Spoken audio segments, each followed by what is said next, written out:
All right, so despite substantial investments in cybersecurity, some organizations find themselves or still finding themselves vulnerable due to neglecting essential cybersecurity practices. We've talked about a lot of these things in the past. So in a recent incident, this is a cellular carrier, Orange Spain, out of Spain, obviously, it's in the name, experienced a security compromise. So how did this happen? Well, a threat actor successfully infiltrated the computer of an administrator, making off with their login credentials to the regional IP network coordination center. This is known as RIPE, R-I-P-E. So what's alarming is that the administrator's password was RIPE admin. So they used the name RIPE, R-I-P-E, and then admin. So that was what they actually used. So you can see how vulnerable that is. So it can be very easily guessed. So even more concerning than this, as highlighted by researcher Kevin Beaumont, is the absence of, so they didn't have this enabled at all, multi-factor authentication for this IP network account. So to reiterate, the login for a service responsible for the internet routing of a telecommunications provider lacked the crucial protection of multi-factor MFA, multi-factor authentication. So in addition, the stolen administrator credential has been up for sale on a criminal marketplace since last August. So it sounds like it was out there for quite some time. It was accessible to any threat actor for that entire period. The method by which the admin's computer was compromised still remains unknown, but it's suspected that they may have fallen victim to a phishing or social media scam, allowing malware to infiltrate their system. Fortunately, the consequences were limited to a temporary loss of connectivity for Orange Spain customers. In a broader context, telecommunications providers across Europe, the Middle East, and Asia, they also utilize the RIPE network. They should take heed, since there are currently thousands of stolen credentials for accessing the system circulating on the dark web marketplaces. So they should definitely take notice of this. Consider yourselves warned. Yeah, it's pretty crazy that this happened. All right, anyway, moving on. In other breaking news, pharmaceutical giant Merck & Co., Inc. narrowly avoids a review of a groundbreaking insurance ruling in a last-minute deal struck on Wednesday, so this past week. Merck sidesteps scrutiny from the New Jersey Supreme Court regarding its extensive cyber attack insurance dispute. This has been going on for quite a while now. This 11th hour settlement just before the scheduled oral argument prevents what could have been a pivotal moment, setting a national precedent in the rapidly growing cyber insurance market. 3 of Merck's insurers submitted stipulations to the justices, officially calling off the oral argument. This development follows a state appellate court ruling. This is affirming that Merck is entitled to approximately $700 million in claims. The court found the insurers responsible under all risks property insurance policies activated during a 2017 Russia-linked, so it's Russia-linked, not Petya, so NOTPETYA cyber attack, which targeted around 40,000 Merck computers. The ruling clarified that a standard hostile/warlike action policy exclusion in cybersecurity insurance only applies to traditional forms of warfare. While the details of this settlement remain confidential still, Merck has previously asserted losses of $1.4 billion with a B from the cyber attack in amicus briefs filed prior to the canceled oral argument. National associations representing major businesses manufacturers and corporate insurance litigators, they all urge the court to uphold the ruling. They're emphasizing that its potential nationwide impact on insured businesses. That's their argument. The court received conflicting perspectives from international law scholars on whether foreign-linked hacking against corporations should actually be classified as a warlike action. This development actually marks a significant turn in this case, and it's officially titled Merck Co., Inc. versus ACEAM.INS Insurance.co. NJ number A62-63-22, with the case settled on January 3rd of this year. So, stay tuned. We'll continue to follow this critical development in the insurance and cybersecurity landscape. I'll do some shows about cyber insurance too, because I'm seeing a lot of weird things there. Anyway, staying on the East Coast, a healthcare provider, this is now in New York State, Hudson Valley Healthcare, they have reached an agreement to pay a hefty sum of $450,000 and allocate $1.2 million to bolster their cybersecurity defenses in the aftermath of a ransomware attack that occurred 2 years ago. The attacker, claiming affiliation with Lawrence ransomware gang, successfully infiltrated the data of 250,000 individuals within Rafuya Health Center. The investigation by New York's Attorney General's office uncovered several critical lapses in the health center's cybersecurity practices. Shockingly, the health center, so after all this, they failed to encrypt their patient information. They neglected the use of multi-factor authentication to safeguard logins. They also, within all this, they omitted the decommissioning of inactive user accounts, so they were still out there. They overlooked the rotation of user accounts, credentials, and in addition to all of that, they neglected to restrict employee access to data only to those with a legitimate need. So the significant financial settlement and commitment to cybersecurity enhancements, they actually come as a response to the severe breach, highlighting the urgent need for healthcare organizations to fortify their digital defenses.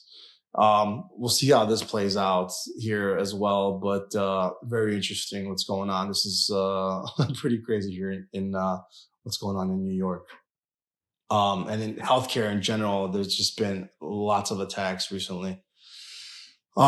Okay, so in a stark reminder of the vulnerabilities lurking in connected devices, particularly those tied to IT networks, the spotlight is now on Wi-Fi connected pneumatic torque wrenches, commonly used by car manufacturers. This is actually recent findings from researchers at Nozomi Networks. They have unveiled critical vulnerabilities. This is through Bosch. This is a Bosch Rexroth wrench. So they're shedding light on potential threats that could have severe repercussions. The identified vulnerabilities in these wrenches could open the door for hackers to deploy ransomware capable of spreading across an entire network. So it's pretty crazy that it's going through the wrenches, right? Just because they're connected to the network, and then they can spread across the entire network. Alternatively, malicious actors, in addition to this, could exploit these weaknesses to manipulate a wrench's tightening control. So not just the network, but the actual wrench itself, posing a direct risk to the safety of the manufactured products. The consequences for a manufacturer utilizing compromised devices, they're profound. We've talked about this in other areas like petrochem and oil and gas, but so as it could lead to extortion by hackers and legal action from concerned customers as well. The root of the problem, I guess, from what they're saying here, it says lies in the device's Linux-based operating system. And given that these wrenches connect to wireless networks for remote programming, the actual potential impact on safety and security is rather significant. This serves as a crucial lesson for manufacturers. So, manufacturers of any internet connected device, they must diligently scrutinize their code, for vulnerabilities. And this needs to be on an ongoing basis so that they can, in fact, ensure the integrity of their products and they can safeguard against potential cyber threats. I'll monitor this some more to see where this goes. It's very interesting because this does affect a lot of manufacturers. A lot of stuff is not connected to the internet. If you haven't noticed, like, everything in our house, your stove, even fridge, all that stuff. So we'll see how this kind of develops over time. Okay, so finally this week, is there a ransomware Armageddon coming? In a not so surprising turn of events for the year 2023, ransomware has yet again set new records for both the number of incidents and the magnitude of damage inflicted. This concerning trend has been a weekly occurrence, as we've covered time and time again. This has affected a roster of prominent organizations, and this is including the MGM Grand, which we all remember, Johnson Controls, Clorox, the Hanes brands, Caesar's Palace, also with that MGM Grand when that happened. So the question's looming, like, if these industry giants, if they can't thwart these attacks, then what chances does anyone else have? I mean, so the primary culprit in this cyber warfare is phishing-driven ransomware from all of those. A threat that towers above all others in terms of scale and danger.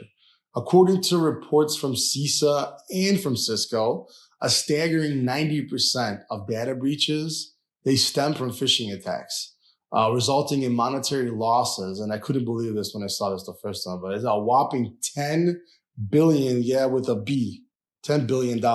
So a recent Splunk report further reveals that a staggering 96% of companies fell victim to at least one phishing attack in the past year, with 83% enduring two or more.